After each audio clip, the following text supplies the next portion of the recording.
he said, "We'll talk later, Mom." The receiver felt heavy in my hand. His words hung in the kitchen like steam. I set the phone down and listened for the click that would mean he'd call back. The click did not come. The house settled around me. The porch light hummed as dusk fell. I made tea and watched the steam rise. Waiting takes shape. It fills the chair by the table. It rearranges hours. I keep quiet rituals. The kettle sighs at 7. The radio plays the noon station. My slippers wait by the back door. I measure years in small things. A dent in the table. A cracked mug. The photograph with the folded corner. That night, the photograph seemed farther away. 5 years is not sudden. It is a slow gathering of silence. One small sentence becomes a slow argument between hope and truth. I will tell you what happened after he said, "We'll talk later." I will tell you how I kept the light on, and how waiting changed what family meant. This is a story about promises, patience, and the cost. Stay with me. The line clicked, and the house felt suddenly too quiet. Today we're talking about waiting, small ruptures, and keeping your dignity. Stay with me. I will tell you what that later cost me.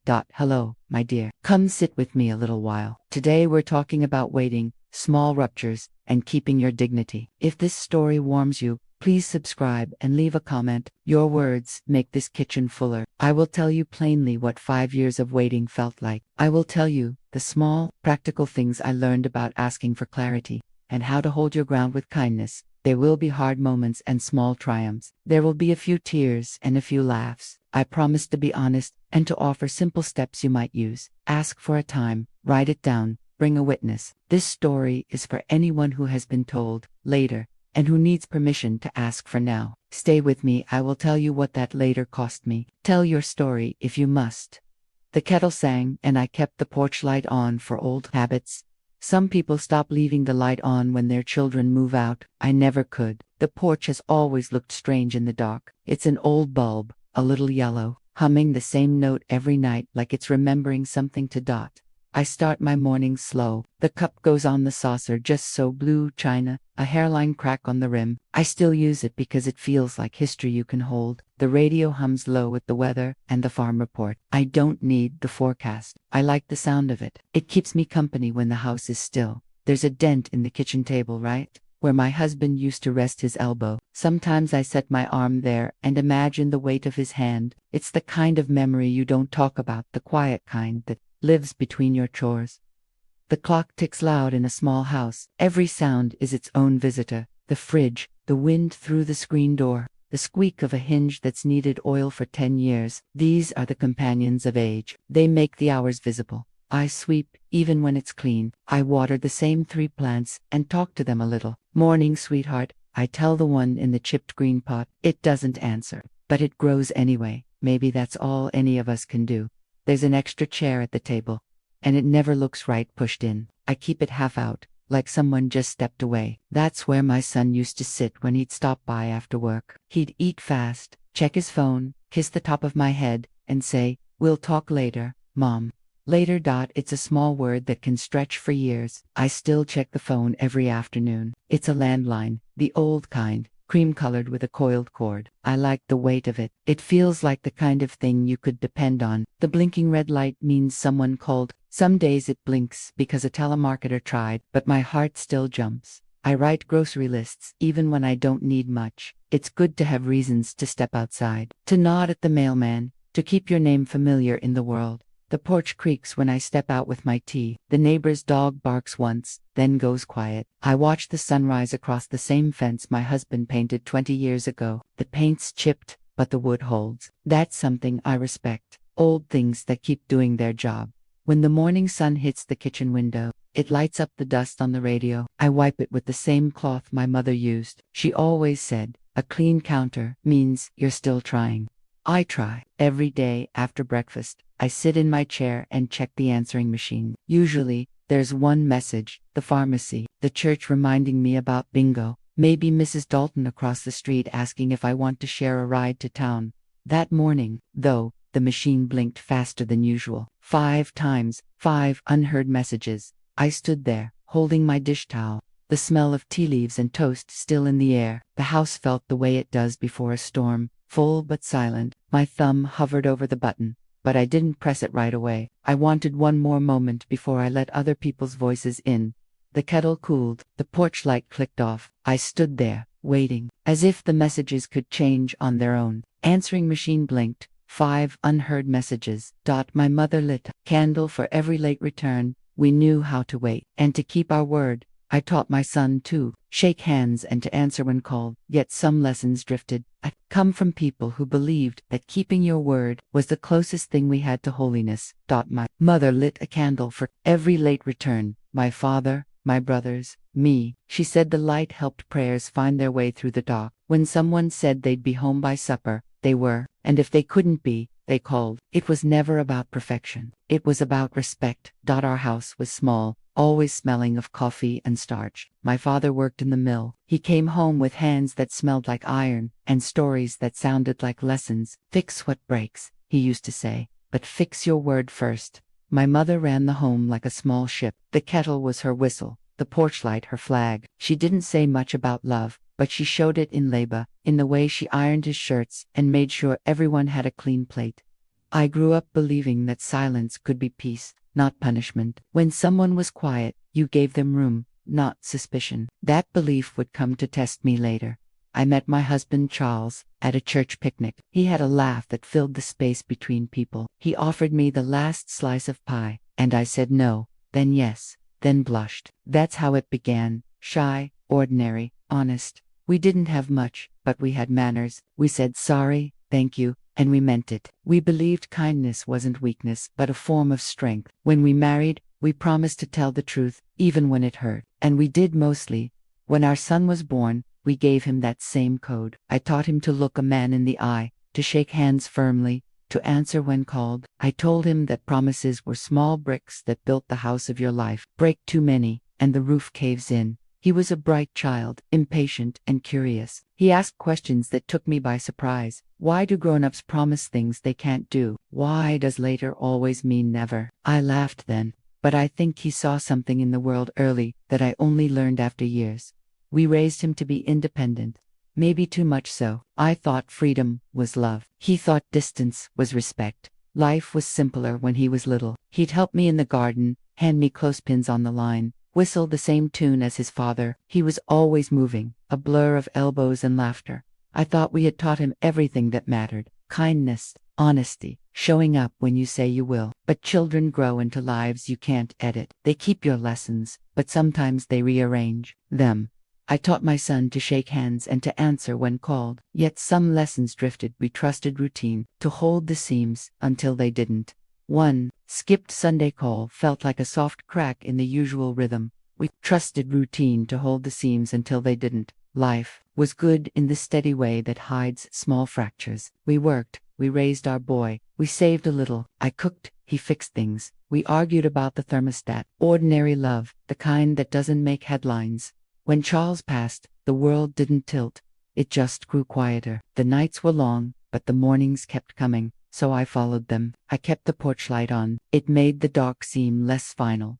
My son stepped into manhood fast. A good job, a marriage, a mortgage, the kind of things you think are proof you did something right as a parent. He called every Sunday, just after church. We'd talk about the garden, his work, the grandkids. Sometimes it was 5 minutes, sometimes an hour. Always the same sign-off. Love you, Mom. Talk next week. Routine is a gentle trap. It lulls you into thinking things can't change because they never have. But even solid ground shifts if you don't look down. The first missed call didn't feel like much. Everyone gets busy. I left the phone on the counter, certain it would ring the next day. It didn't. Then he called midweek, short and tired. Rough week, Mom. We'll talk later. The fault line widened by inches, not miles. One didn't notice until it became habit. Shorter calls, fewer visits, more laters. I told myself it was the season of life. People drift, schedules tighten. I didn't want to be the mother who clung, but I began to feel a small ache in the space between his words. The house carried on. The kettle sang, the mail came, the light hummed, but something invisible had shifted. It's strange how silence can sound different when it's someone you love who isn't filling it. One Sunday, I waited by the window. The clock ticked past noon, past 1, past 3. No call. The sun moved across the floorboards like it always did, slow and unbothered. That's when I realized waiting has a sound, like the hum of a porch light you forgot to turn off. One skipped Sunday call felt like a soft crack in the usual rhythm. He said the words like they were a bandage. We'll talk later. The appointment came and went. He didn't call. He called from work, breath catching behind the words. Mom, I'm slammed. We'll talk later. He said it like a bandage, small, plausible, meant to hold until the next thing could be fixed. I believed him. I wanted to believe him because believing is easier than leaning into worry. I put the phone down and went about my day, as if an ordinary afternoon could keep the promise safe. The kettle sang its usual song. I made my tea, waited until the color was right, and sat by the window. The garden looked the same, in that light, tomato stems bowing, the fence post leaning like an old man grateful for a neighbor's help. I wrote my list: post office, groceries, the clinic appointment I'd been putting off. The promise fit into a corner of my day, like a folded napkin you tuck away for later use. Later slackened. The phone did not ring. The sound of silence has its own weight. It presses around your shoulders and changes the way you move in the house. I told myself not to worry. People get busy, jobs pile, phones die, someone's car needs a tow. Each excuse is plausible, and you let them be because you do not want to demand explanations from the people you love. Still, the quiet felt wrong. I called him the next morning. Rang, straight to voicemail. I left a message the way my mother taught me: short.com, practical. Just checking on you. Call when you can. Love you. Then I went on with the day, but the small ledger in my head kept adding entries. 1 missed call, 2, 3, like a pen scratching at a margin. The pattern started to show. I moved my clinic appointment a day because I thought likely he would call before it. Then another day. I watched the calendar with a new post awaiting bracketed into the squares. Days I would have filled with errands were left open, saved for a conversation that was supposed to come. Waiting has this strange tendency of making you postpone yourself. When the clinic finally called to confirm my rescheduled visit, I went. The waiting room smelled of antiseptic and old magazines. The nurse called my name. The visit was routine, simple advice and a list of things to watch. The doctor's voice was steady, the kind that tucks worry back into its drawer. I walked home thinking to call my son with the news, to thank him if he'd worried, to say everything was all right. He didn't call. By evening, the missed call icon on the phone glared like a question. The place where his voice should have been felt like a missing piece on the table. The appointment came and went. He didn't call. Promises began to sound like another person's schedule. A neighbor knocked with a casserole and a sideways question. Missed calls turned into missed visits. A promise that starts small can grow into expectation, first invisible, then assumed. I found myself checking the porch for the shape of a car, pausing at the window when I heard footsteps. The neighborhood has a rhythm. I used to be part of it. Now my steps synced with an empty promise. People notice. Mrs. Dalton from down the lane stopped by more often, the casserole dish balancing like a kind of worry she wanted to hand me on a plate. She'd say, "He's busy, Evelyn. Men are fickle with time these days." Her voice was meant to soothe, but it felt thin. Gossip is not always cruel. Sometimes it's only a mirror held up too close. I called him a dozen small ways. Landline, a brief note left at the mailbox, a text of 2 words. The answers returned thinly. Busy, sorry, soon. Promises began to sound like another person's schedule, an itinerary that does not include you. When you are waiting, every little word acts like a lever. It moves something in you, or leaves it still. Neighbors started to ask soft questions at the post office as if their curiosity were a form of charity. "Are you all right?" they would say, and their eyes would flick to the clock on my wall, as if even time had weight. I learned the awkward cartwheel of pretending all is fine, while your insides catalog how often a person has failed to keep a simple word. People offered advice in casseroles in equal measure. Some suggested I forget and live. Others suggested I push call, ask directly, demand presence. My pride and my love tangoed clumsily. I did not want to become the woman who pestered, but I also did not want to shrink into an absence. One evening, as I sat mending a shirt with clumsy fingers, someone knocked on the door. Mrs. Dalton stood there, casserole steaming in her hands and a question wrapped around her smile. She asked me if I had considered whether he might be that sort of man who said later a lot. Her tone was gentle, but the tilt of her head carried the pity. That settles where a friend's patience ends. That casserole warmed us both for the night, but the sideways question lingered in the doorway like a draft. Calendar filled around the empty space where his promise should have been. I found an unopened envelope addressed to me, and his things practical life kept sliding along. The calendar filled around the empty space where his promise should have been. Doctors sent reminders. The landlord left a note about the roof repair. The grocery list marched on. A life doesn't stop because someone else forgets their word. You learn that the world is indifferent to your waiting. I missed a prescription renewal because I had expected his call to set the date. I missed a small dental check because the same habit of postponing had crept into my bones. Small things added up the way moss gathers on a stone. They start as tiny dots and end up shading an entire surface. One afternoon, I went to drop off a casserole at his place because it felt easier to do something than nothing. I stepped in quietly and found a box of his things still open on a shelf. Inside, amid work gloves and receipts, sat an envelope addressed to me. My name, my handwriting on his table. My heart did that odd flip that means something personal has become public inside someone else's space. I opened it carefully, like a small ritual. Inside was a note, folded twice. I expected an apology, a plan, a plain explanation. Instead, there were things that no one had given me yet: an unpaid bill stub, a torn calendar page marking a date he'd missed, and a short scribble, running late. Call you. It was less explanation than evidence of the life he was living elsewhere. Discovering my own envelope among his things made me feel like a ghost in my own story. I had been granted a presence in paper but not in person. It made the silence heavier. I left the casserole on the counter and walked home with a hollow in my chest. People will tell you practicality will save you. Pay the bills, fix the roof, see the doctor. Practicality is helpful, but practicality does not mend the part of a life that wants to be known by someone you love. The world will keep moving. You must decide whether you will be moved by it or stand in place and demand to be seen. That unopened envelope felt like a small proof. His life had room for receipts and notes, but not for a conversation. I set the parcel of evidence down on my table and sat with it until the light went out. I found an unopened envelope addressed to me in his things. I wanted to shake him and ask, "Are you all right?" He stood in the doorway and walked past without knocking. There were signs you could not ignore, small ones at first: a shaky tone on the answering machine, a nosedive in his work hours, a new car he didn't mention. Sometimes he looked 10 years older in a week. Seeing him in the grocery store once, I thought he would cross the lot and come in. He did not. He ducked his head and hustled past like a man with a secret appointment.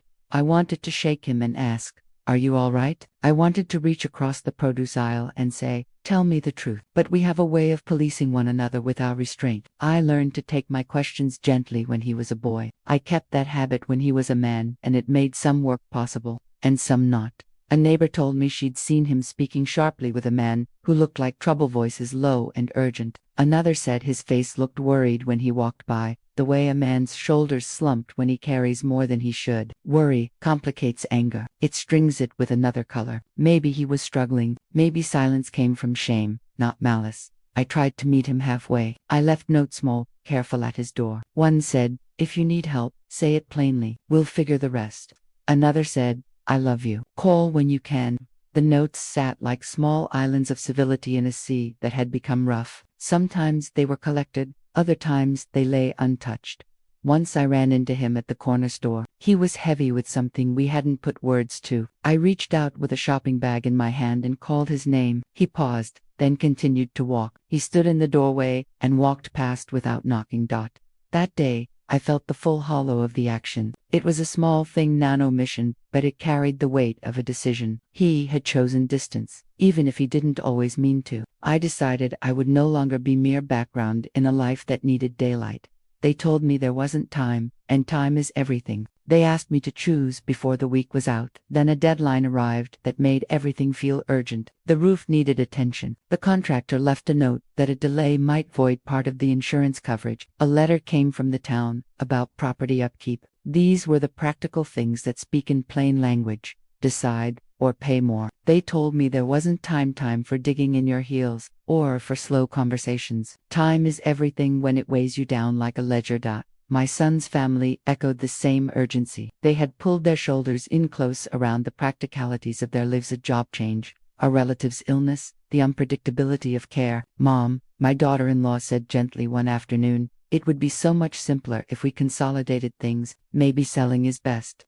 Her voice was tuned to efficiency, to a timeline that made sense for the household. I could hear fear folded under the suggestion. Fear makes people pragmatic quickly. I asked for pause. I asked for time to think and for respect to be more than a whisper. They offered numbers and schedules in response. 2 weeks to list the house, a small storm window to take advantage of market trends. You can make decisions about houses quickly if you treat them like inventory and not memory. I thought of the dent in our table, the quilt on the chair, the low fence my husband painted. I thought of the way my life had been stitched into this place. It felt like being asked to leave a novel mid. I need a little time, I said. I need counsel. I need to look things over. They nodded, but there was a crease of impatience in their faces. Convenience is persuasive when it wears the mask of practicality. Someone mentioned a time frame signed the listing. Or, we'll lose this window. The urgency pressed like a hand on the back of my neck. I felt the old ache of being expected to move my life for someone else's timetable. This is the exact moment when values are tested against calendars. I took a breath and asked for a simple courtesy, a 3-month review,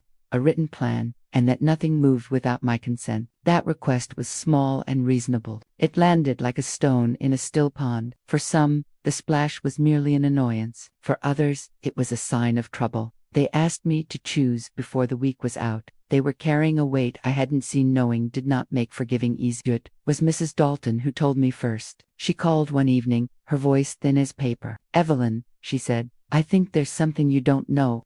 She told me my son had lost his job months ago. Not just a cutback, but a full layoff. The factory had closed one Friday without warning. There had been talk of severance that never came. He'd been taking temporary work ever since, driving night shifts, doing deliveries, odd jobs that paid half of what the family needed. Then she added the part that twisted my heart. His wife's mother had fallen ill, a slow illness that pulled hours and money out of every week. Between bills, hospital visits, and the cost of pretending everything was fine, he had drowned quietly.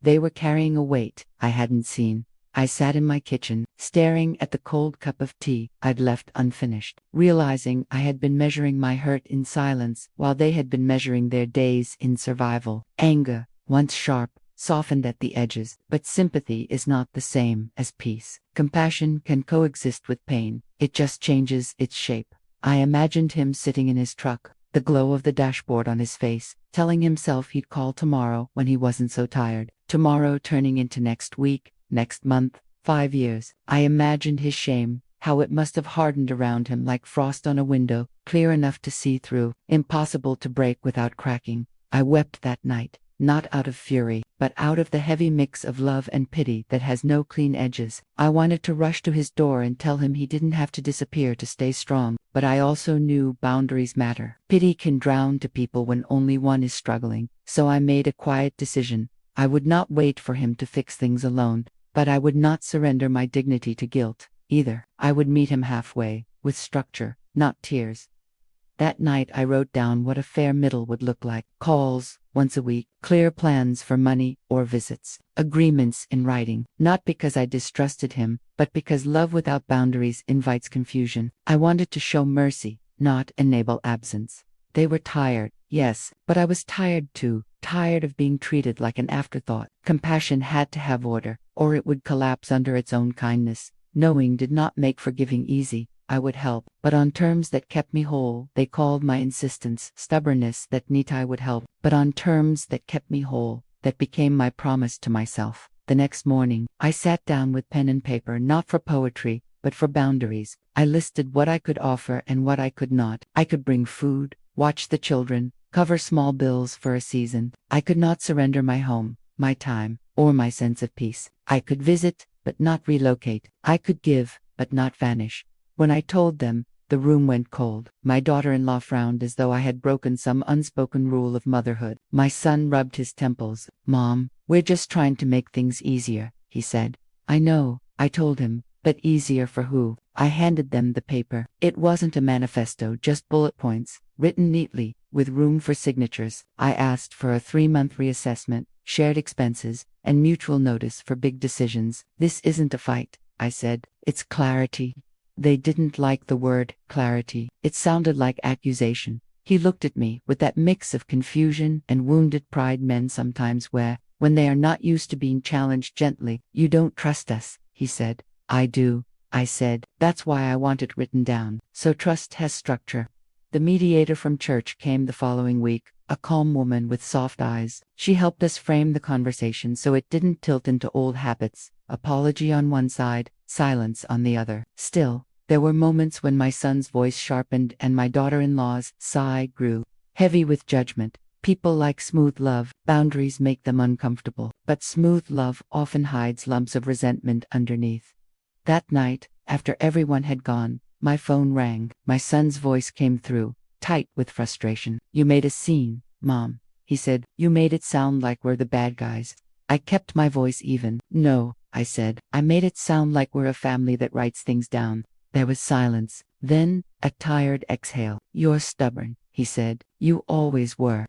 He hung up before I could reply. They called my insistence stubbornness that night. The town's voices sounded like whether the next day the whole family would sit at my kitchen table. The town's voices sounded like weather. Some days, they blew soft and sympathetic. Other days, sharp and cold. Word travels fast in small places, and everyone has an opinion on family matters. They do not have to live through dot at the post office. Someone said, "It's good you're standing your ground." Another whispered, "He's a good man. You should be patient." The same sentence can feel like a blessing or a bruise depending on who says it. Church was worse. A well-meaning lady cornered me after service and offered a sermon in miniature. "You know, humility brings harmony." I smiled, though I wanted to ask her when harmony started meaning silence. My friends split into two quiet camps, those who admired my resolve and those who thought I was risking estrangement over pride. It is a peculiar loneliness, being praised and pitied at the same time. But there were moments of grace. A neighbor offered to drive me to the store. Another dropped off soup with a note. For strength, not for sympathy. Those gestures carried me more than the loud advice ever could.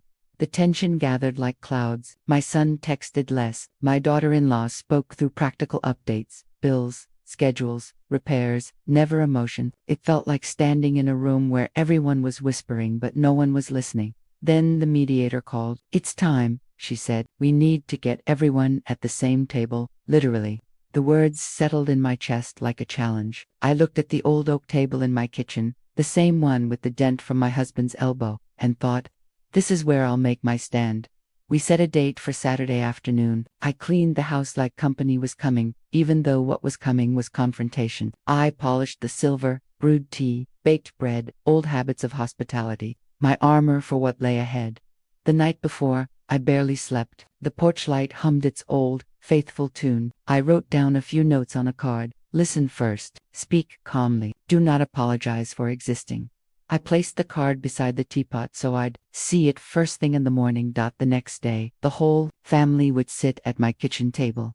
There were nights I felt unmoored and very old. I almost left with one small bag that night. There were nights I felt unmoored and very old. The kind of nights when the world feels both too quiet and too loud. I'd sit in the spare room, listening to the wind press against the glass, and think of all the voices that used to fill this space. My husband's humming while he worked, my son's laughter from down the hall, even the soft complaints of the kettle when it boiled too long. Now, the hum of the refrigerator was my companion. Waiting had become a posture I wore like an old sweater. I began to doubt myself. Maybe I was too rigid. Maybe asking for fairness had turned into pride. I imagined what people said when I wasn't in the room.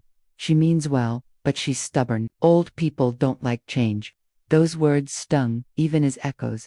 I thought of leaving. I even packed once a small bag, a few clothes, a framed photo of Charles, my husband. I folded the photo into a towel so it wouldn't break. I thought I could take a room at Mrs. Dalton's for a while, just until the storm passed. I stood by the door, the porch light pooling across the floor like a question. The house looked at me the way a faithful dog looks at its owner when they pick up the leash, ready to follow, ready to be left. But I couldn't move. The maple tree outside was waving softly, and in that shadow I saw my husband again, his hands, his patience, the way he fixed things quietly instead of discarding them. I heard his voice in the memory of our kitchen. "Stay steady, Evelyn. Fix what breaks. Don't run." So I unpacked. Slowly, one thing at a time, I sat at the table and wrote a list. Not of groceries, but of truths I wouldn't trade. My home, the right to be spoken to honestly, the dignity to decide what I will give, not what I am told, By the time the light changed from night to gray morning, I had stopped crying. The tea kettle hissed on cue, and I let it. There is a kind of peace that follows when you know exactly what you will not surrender. Almost left with one small bag that night.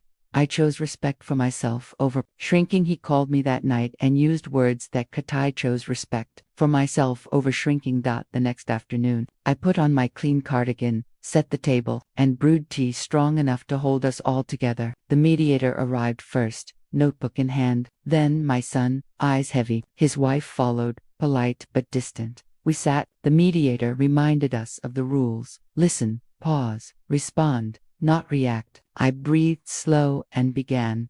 I love you, I said, and I want peace. But peace has to be built on clarity.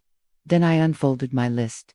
Shared expenses, a 3-month reassessment, written notice for changes to the house, and weekly communication that goes both ways. My voice did not shake. I offered help, but only in measure. I will not disappear in service to your panic, I said softly. That is not love, that is fear.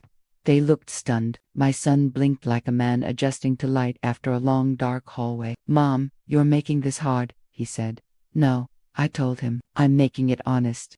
The mediator nodded and took notes. The conversation ended without shouting, but not without tension. There were no hugs, only the brittle clatter of teacups being set down to hard. That night, my phone rang. His voice trembled through the line, anger wrapped in exhaustion. You're being unreasonable, he said. You're making us look bad. The words hurt. They always do when they come from someone you built your life around. But I stayed calm. I'm not trying to win, I said. I'm trying to be seen. He hung up without replying. He called me that night and used words that cut. I told them, simply, I did not come to be invisible. For a long moment, no one spoke. The kitchen table felt like a courtroom and a chapel, both. We sat around it, strained, honest, human. My son's face was different that day. The tiredness had paled but left lines I hadn't noticed before. The daughter-in-law sat with hands folded, eyes soft, and the mediator watched us like a calm river. I began plainly. I did not come to be invisible, I said. The sentence landed like a stone. I told them how 5 years of small laters had rearranged my days, how the porch light hummed and the kettle cooled without the comfort of a returned call. I spoke about the envelope in his things, about missed appointments, the dent in the table where my husband's elbow had rested. I did not raise my voice. I tried to let the facts sit where they could be handled. They answered with a series of confessions. He spoke first about shame, about fear, about nights driving routes until dawn to make ends meet. He described the panic of a phone that doesn't ring when a bill is due, and the way you learn to dodge questions like potholes. She spoke about the guilt of needing her mother, about the cost of care, and the way schedules dissolve into hospitals and phone trees. They apologized in pieces, some true, some awkward, but the words were real. Sometimes apologies come in fits and starts, like stitching a wound that won't stay still. We moved then into the practical. The mediator wrote down what we suggested and what seemed reasonable: a shared repair fund for the house, a schedule for visits and calls, a 3-month reassessment, and a promise not to list or sell anything without joint discussion. Paper changed the argument into a plan. The act of writing made the promises feel less like air and more like work. We talked about receipts, about who would pick up prescriptions, and about who would shovel the snow if winter came early. There were then moments when I felt the old fear spin back. Would these promises hold? Or would they be the kind that soften with convenience? I asked for checks and receipts for repairs, for weekly short calls and one long call each Sunday. I asked for a calendar on the fridge with initials. I asked that my mail be forwarded if I was away. Practicalities, yes, but practicalities that anchor dignity. I asked them to promise no unilateral decisions about my things. I asked that a photograph never be moved without asking. For a long moment, no one spoke. The kitchen felt heavy in that silence, the kind that settles after truth is set on the table. Then my son reached across and took my hand. It was not a grand gesture, but it was the kind of thing that rebuilds small trust. He said he was sorry and that he would do the work. She added that she had been too overwhelmed to see how much had been slipping. There were tears, quiet ones, and I felt the hurt and the hope braided together. We set dates, signed a simple list, and scheduled the reassessment. We also agreed on a small thing that felt big. Before moving a box or a picture, they would ask. That small courtesy felt like a covenant. We poured tea slowly, and the steam seemed to stitch the room back together. The kettle sighed and the house exhaled as if beginning again. After we left the table, there was work to do. The first repair was scheduled by Tuesday. We agreed who would call the contractor and who would watch the children during the work. My son texted me the receipt photo that night, a small gesture of follow-through. It felt like a promise, in pixels, proof that words had been turned to action. In the weeks that followed, we tested our agreements in tiny ways. If a plan was missed, we returned to the paper and asked why. It was awkward at first, but awkwardness is the work of repair when old habits are being reshaped. I learned that forgiveness is not a single moment but a series of small decisions. Each decision to pick up the phone, to answer, to show up for a meal, or to replace a broken shingle was a stitch. The house smelled like tea and sawdust for a while, and I liked both scents. They meant we were fixing things together. The agreement felt fragile but real. We knew repair takes time, like mending a quilt stitch by stitch. We left the table with a list in our hands, and the knowledge that words must be kept by work, not just by promise. For now, the quiet between us felt less like absence and more like a space where something could grow. But that wasn't the worst part. The worst had been the erosion of being seen. The better part was watching repair begin with small, honest acts. The kettle sighed and the house exhaled as if beginning again. For a while, the agreement felt fragile but real. We knew repair takes time, like mending a quilt stitch by stitch. We left the table with a list in our hands, and the knowledge that words must be kept by work, not just by promise. For now, the quiet between us felt less like absence and more like a space where something could grow. For a long time after, we returned to the small work holes receipts, a repaired hinge. Each action quietly proved that promises could live outside of speech, and that dignity could be held by both mercy and measure. We put dates on the calendar, and I felt steadier. But rebuilding trust is slower than signing papers. After the table meeting, we turned plans into rhythms. We put dates on the calendar: repair appointments, check-ins, and the 3-month review. The repair fund took form, a shared account into which each contributed on a schedule. My son started coming around more often in small ways, bringing in the mail, helping with the garden, and staying for a cup of tea without checking his phone. These acts were small deposits in a slow bank called trust. We restarted our rituals. Sunday dinners returned, simple and steady. The daughter-in-law began to call me before rearranging furniture, and that small courtesy felt richer than any grand apology. The calendar on the fridge became our daily contract, initials beside tasks, boxes checked when someone followed through. I kept my morning tea and the chair by the window,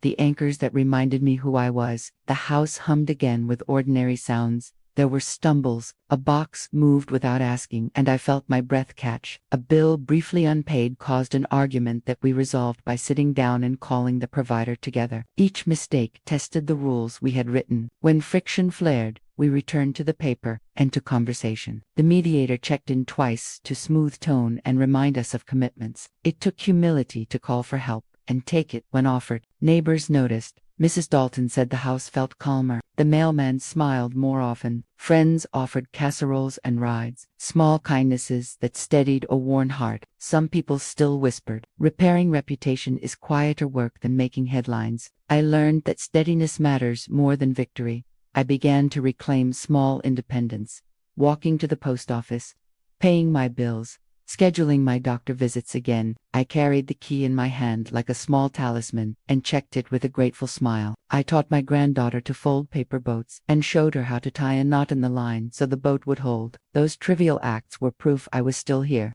and a lesson to her about care and boundaries. There were days the calendar was a comfort, and days it felt like a list of the wounds we refused to ignore. Once, a storm blew in, and we all gathered to patch the roof. My son climbed up with careful hands, and the neighbor handed him nails. We laughed at the absurdity of it. Me, an old woman, watching him balance on beams like a boy abandoned. For a tiny moment, the years slid back into place. When we faltered, we spoke, not with anger, but with the bluntness of people who have learned the cost of silence. The mediator's visits became a rhythm, not a punishment. She would call to ask how small promises were keeping, and that check-in felt like someone keeping a lantern lit at a crossroads. The practical aftermath was rarely tidy. Some days felt like progress, others felt like old grooves reasserting themselves. But each small right action made the house run more smoothly. I kept my dignity by asking for clarity and receiving it. Building trust is slower than signatures. The calendar kept us honest, but the real work was in showing up each day and choosing to keep the promises we wrote. Slowly, we learned that habit is the real engine of change. Dignity is a quiet insistence, not a shout. We weren't perfect, but we were trying. There are lessons that age teaches in small print. Dignity is a quiet insistence, not a shout. When someone asks you to stay, name a time. When you offer help, ask for terms. Write things down. Invite a witness if the conversation feels heavy. Calendars and receipts and reassessment dates are not cold. They are the scaffolding of mutual respect. Practical steps saved us. Weekly check-ins, a written plan for expenses, and a 3-month reassessment. These steps gave language to love and boundaries to kindness. I learned that being kind does not require being small. The American promise I admire is that people can stand up for themselves with civility. We can insist on fairness and still hold hands across a table. For anyone listening, keep your rituals, keep the kettle song and the porch light, keep the photograph with the cracked frame. They anchor you when others are hurried. Teach your children to answer when called, and teach them too that sometimes we fail and must be reminded kindly. Bring a friend to heavy talks. If you need a witness, it makes the words land truer. If you're wondering what that script could sound like, try these lines. I can stay for 3 months while you find stability. Then we reassess. Please send a short weekly update, even if it's just a line. Before you move my things, will you ask me first? Say them kindly, but write them down. Ask a trusted friend or the church mediator to attend the conversation. A witness helps promises keep shape. Set simple consequences not as punishment but as boundaries. If a payment is missed, call and resolve within 5 days. If calls are repeatedly missed, reset the terms and note it on the calendar. These measures do not erase hardship, but they prevent confusion and slow erosion. Remember, combining civility and courage lets you ask for fairness without forfeiting love or abandoning family ties or hope. Truly, we weren't perfect. There were days I faltered and days they forgot their word. But trying was the point. Courage is simple. Sketch out your limits, ask for clarity, and don't be afraid to ask for help. Love is not a blank check. It is a contract written in the language of everyday acts. If you take one thing from my story, let it be this. Dignity demands small practices. They won't solve every hurt, but they will stop you from being erased. We found peace not in drama, but in quiet, steady action. That is a kind of justice. Hold fast to it. People said the things neighbors wouldn't say out loud. A message arrived that made me cry when I told neighbors and friends. People responded with a surprising tenderness. At church, women came up and shared their own stories, sisterhoods of late promises and small recoveries. Online, in a post the pastor kindly shared, messages came from strangers who said they had set boundaries after hearing my story. People said the things neighbors wouldn't say out loud. A woman wrote that she had nearly signed away a house until she remembered to ask for time. A young mother thanked me for showing that asking for a paper plan is not unkind, it is smart. A man from the post office left a note with a locksmith's number and a promise to check on my mail. Those messages were small, but they mattered. Then one evening, an email arrived that made me cry. It was from a woman who said my words gave her permission to say no without shame. She wrote, "I am keeping my key again." I held the message and felt the warmth of a dozen small fires glowing together. For all the gossip and the whispers, there was also a chorus of care. People were learning to see dignity as something to protect, not to punish. Keep your key close. We still fold paper boats on rainy afternoons. The porch light hummed the same tune 2 years later. We still fold paper boats when it rains. The spare room is used when guests visit, but it is never a place of exile. The calendar hangs on the fridge with initials beside chores and dates penciled for reassessment. The porch light hums the same tune. The kettle sighs at 7 each morning.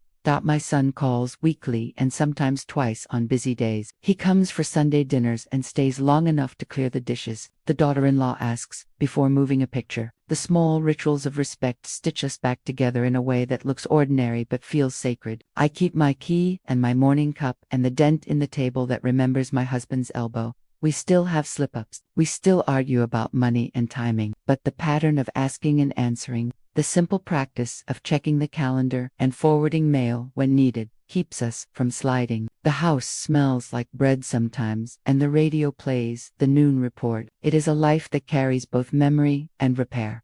The grandchildren arrive with muddy knees and bright questions. We read aloud in the evenings. Their laughter stitches fresh seams in old rooms. Sometimes my grandson and I patch a torn paper boat and send it out again. Small practice. Big lesson. Neighbors wave across fences.